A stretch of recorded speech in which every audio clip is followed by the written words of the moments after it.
ಸಭೆಯಲ್ಲಿ ಆಸೀನರಾದ ಗಣ್ಯರೇ ಹಾಗೂ ನೆರೆದಿರುವ ಎಲ್ಲರನ್ನು ಕೂಡ ವಂದಿಸ್ತಾ, ಒಳ್ಳೆಯ ಒಂದು ಕಾಲಘಟ್ಟದಲ್ಲಿ ನಾವಿದ್ದೇವೆ.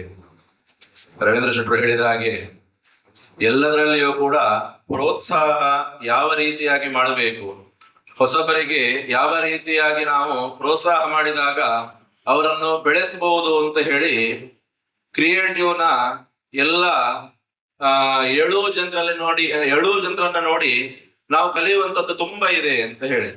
ಯಾಕೆಂದ್ರೆ ಇತ್ತೀಚಿನ ಒಂದು ತಿಂಗಳ ಹಿಂದೆ ಒಂದು ಫಿಲ್ಮ್ ಇದೇ ಸ್ಟೇಜ್ ಅಲ್ಲಿ ಲಾಂಚ್ ಆಯಿತು. ಫಿಲ್ಮಿನ ಟೈಟಲ್ ಡಿ ಅನ್ನುವಂತ ಟೈಟಲ್ ನಲ್ಲಿ ಲಾಂಚ್ ಆಯಿತು.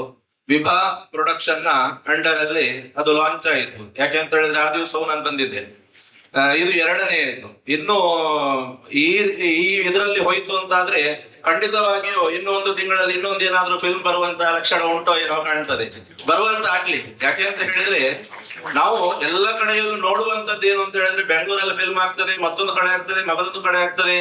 ನಾವು ಇನ್ನೂ ಒಂದು ತುಳು ಫಿಲ್ಮ್ ಅಂತ ಹೇಳುವಾಗ ಮಂಗಳೂರಿನ ಕಲಾವಿದರು ಇವೊಂದು 5-6 ಮಂದಿಯ ವ್ಯವಸ್ಥೆ ಇವರಿತ್ತು ಅಂತಾದ್ರೆ ಮಾತ್ರ ಫಿಲ್ಮ್ ಅಂತ ಹೇಳಿ. ಇಲ್ದಿತ್ತು ಅಂತಾದ್ರೆ ಆ ಫಿಲ್ಮ್ ಅನ್ನು ನೋಡುವವರಿಲ್ಲ, ಆರುಲ್ಲೇರ ಇವರಿದ್ದಾರಾ, ಇದೇ ಮಾತುಗಳು. ಹಾಗಾಗಿ ಹೊಸಬರನ್ನ ನೋಡಿ ಹೊಸಬರಿಗೆ ನಾವು ಅವಕಾಶವನ್ನ ಕೊಟ್ಟಾಗ ಅವರಲ್ಲಿರುವಂತಹ ಪ್ರತಿಭೆ ಹೊರಕ್ಕೆ ಬಂದಾಗ ಮಾತ್ರ ಏನು ಎಲ್ಲ ರೀತಿಯಲ್ಲಿಯೂ ಸಾಧನೆ ಮಾಡ್ಲಿಕ್ಕೆ ನಮ್ಗೆ ಸಾಧ್ಯ ಉಂಟು ಅಂತ. ಪ್ರತಿಭೆ ಹೊರಗೆ ಬರಬೇಕು ಅಂತ ಹೇಳಿದ್ರೆ ಪ್ರೋತ್ಸಾಹಕರು ಖಂಡಿತವಾಗಿಯೂ ಬೇಕು. ಅದರಲ್ಲಿ ಮುಂಚೂಣಿಯಲ್ಲಿರುವಂತದ್ದು ಕ್ರಿಯೇಟಿವ್ ಶಿಕ್ಷಣ ಸಂಸ್ಥೆ. ಹಾಗಾಗಿ ಇನ್ನು ಮುಂದೆಯೂ ಕೂಡ ಈ ಡಿಟೆಕ್ಟಿವ್ ದಿವಾಕರ್ ಹೆಸರಲ್ಲೇ ಏನೋ ಒಂದು ಕುತೂಹಲಕಾರಿಯಾದಂತಹ ಅಂಶ ಅಡಗಿದೆ ಅಂತ ಕಾಣುತ್ತದೆ. ಯಾಕೆ ಅಂತ ಹೇಳಿದ್ರೆ ಸುನಿಲ್ ಅವರು ಹೇಳಿದ್ರು, ತುಂಬಾ ಕಡಿಮೆ ಬಜೆಟ್ ನಲ್ಲಿ ನಾವು ಒಂದು ಫಿಲ್ಮ್ ಅನ್ನ ಮಾಡಿದ್ದೇವೆ ಅಂತ ಅವ್ರು ಹೇಳುವಾಗ ನಂಗೆ ಅನ್ನಿಸ್ತು, ಇಷ್ಟು ಕಮ್ಮಿ ಈ ಬಜೆಟ್ ಅಲ್ಲಿ ಕೂಡ ಒಂದು ಫಿಲ್ಮ್ ಅನ್ನ ಮಾಡ್ಲಿಕ್ಕೆ ಆಗ್ತದ ಅಂತ ಹೇಳಿ.